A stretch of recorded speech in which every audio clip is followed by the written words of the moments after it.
खाली बसा तुम्ही, टेको खाली. आम्ही आज तुम्हाला त्रास द्यायला आलो का? त्या मोजरीला आम्ही त्या ठिकाणी उपोषण केली, कोर्टाला पीळ पडला, मुख्यमंत्र्यांकडे गेलो, मुख्यमंत्र्यांना हा निर्णय घ्यायला भाग पाडलं आणि भाग पाडल्यानंतर जर लोकशासन निर्णय झालाय, तुमच्या ट्रेझरीतून आमचे 1500 कसे निघाले?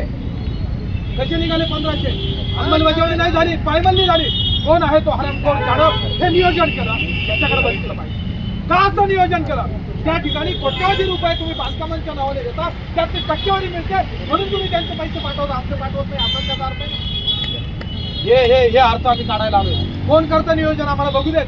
आम्हाला असं माहिती आहे का जिल्हाधिकारी साहेबच हे नियोजन करतात. जिल्हाधिकारी साहेबांच्या खाली डिसेंट्रलाइज सिस्टम आहे. त्या डिसेंट्रलाइज सिस्टम मध्ये कोण बाबू बसलाय, तो आमचे 1500 पाठवतोय. त्याच्या बापाच्या खिशातून द्यायचे, आमच्या बापाचे पैसे आहेत.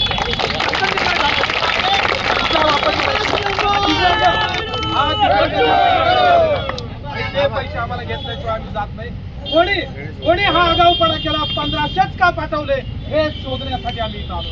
कोण आहे तो? कायद्याची पायमल्ली झाली. आम्ही इथं बसलो, तुमच्या हात धरले काम करताना आमच्यावर 300 पण दाखल होतो. ज्यानं असं केलं त्याच्यावर दप्तर दिरंगाई का होत नाही? का होत नाही त्याच्यावर दप्तर दिरंगाई?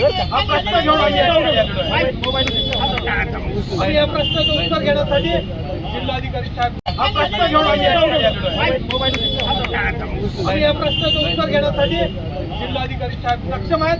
शिवाय यातलं काय पाप आहे त्यांनी शोधावं, नाहीतर हे पाप त्यांच्यामुळे घडतंय असा त्याचा अर्थ होतो. हे पाप कोणामुळे घडतंय याच्यासाठी आम्ही आलो. उगाच नाही आलो. 2023-2025 सुद्धा 3 महिन्यापूर्वी का नाही देत? का तो येऊ शकत नाही तुमच्या दारापर्यंत म्हणून? पण तो येऊ शकत नाही असं समजू नका. बच्चू कडू नावाचं वादळ त्याच्यामध्ये घुसलेलं आहे. बच्चू कडू नावाच्या वादळ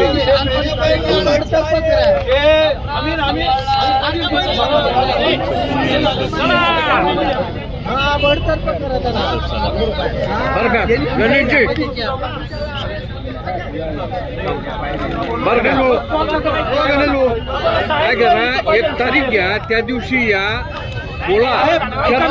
1 मिनिट, आमचं निवेदन शासनाचा निर्णय होऊन 3 वर्ष झाली आहेत ना. 3 वर्षापूर्वी शासन निर्णय झाला. त्याला निवेदन द्यायची काय गरज आहे? तारीख शासनाच्या निर्णयाचं निवेदन काय द्यावं लागतं? तारीख शासनाच्या निर्णयाच्या निवेदनाची वेळ यायला पाहिजे. तुमच्या पगाराचं निवेदन देता का तुम्ही? तुमचा पगार व्हावा याचं निवेदन देता का? काय बोलताय तुम्ही? तारीख घेऊ. काय बोलताय तुम्ही? तुमच्या पगाराचं निवेदन देता का तुम्ही? देता का मला सांगा. दादा